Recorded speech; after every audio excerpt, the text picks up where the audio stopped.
இந்த டிஷ் பண்ணுறதுக்காக நல்லா ஃப்ரெஷ்ஷான வெள்ளை கத்திரிக்காய் வாங்கிக்கோங்க, அதுதான் டேஸ்ட்டாக இருக்கும். இதனுடைய காம்புகள்லாம் கட் பண்ணி எடுத்துகிட்டு உள்ளே கட் பண்ணுறப்ப சூத்து இருக்காங்கிறத செக் பண்ணிவிட்டு 4 துண்டுகளாக வெட்டிக்கோங்க. ரொம்ப சின்ன சின்னதாக வெட்ட வேண்டாம். இது கட் பண்ண உடனே தண்ணியில் போட்டு வச்சுருங்க, அப்புறம் தான் கருக்காமல் இருக்கும். இது கூட ஒரு முருங்கைக்காய் அதையும் கட் பண்ணிட்டு நல்லா கழுவி எடுத்து வச்சுக்கோங்க. அடுப்பில் வந்து ஒரு குக்கர் வச்சுட்டு அதில் 2 டேபிள் ஸ்பூன் போல் நல்லெண்ணெய் சேர்த்துக்கோங்க. இதுக்கு தாளிக்கிறதுக்கு கொஞ்சம் கடுகு, உளுந்தம் பருப்பு, ஒரு இனுக்கு கருவேப்பிலை, 2 பல் பூண்டு, 4-5 சின்ன வெங்காயம், தக்காளி இருந்தால் அதையும் சேர்த்துக்கோங்க. இப்போ நம்ம கழுவி வச்சுருக்கிற கத்திரிக்காய் முருங்காய் சேர்த்துக்கலாம். இது கூட 1/2 ஸ்பூன் கல் உப்பு, 1/4 ஸ்பூன் மஞ்சள் தூள், 1 ஸ்பூன் மிளகாய் தூள், 1/2 ஸ்பூன் குழம்பு பொடி, காயம் இருந்தால் அதையும் சேர்த்துக்கோங்க.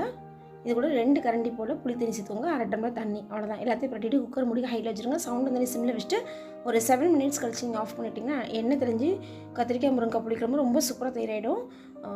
சுறுசுவரோடு சாப்பிட்றதுக்கு அவ்வளோ டேஸ்ட்டாக இருக்கும். இந்த வீடியோ பிடிச்சா ஹோம் கிச்சன் சேனலுக்கு சப்ஸ்கிரைப் பண்ணுங்கள். எங்கள் வீட்டு கைப்பக்குவம் உங்கள் வீட்டிலும் இங்கே வாங்க கட்டும். வாழ்க வளமுடன்.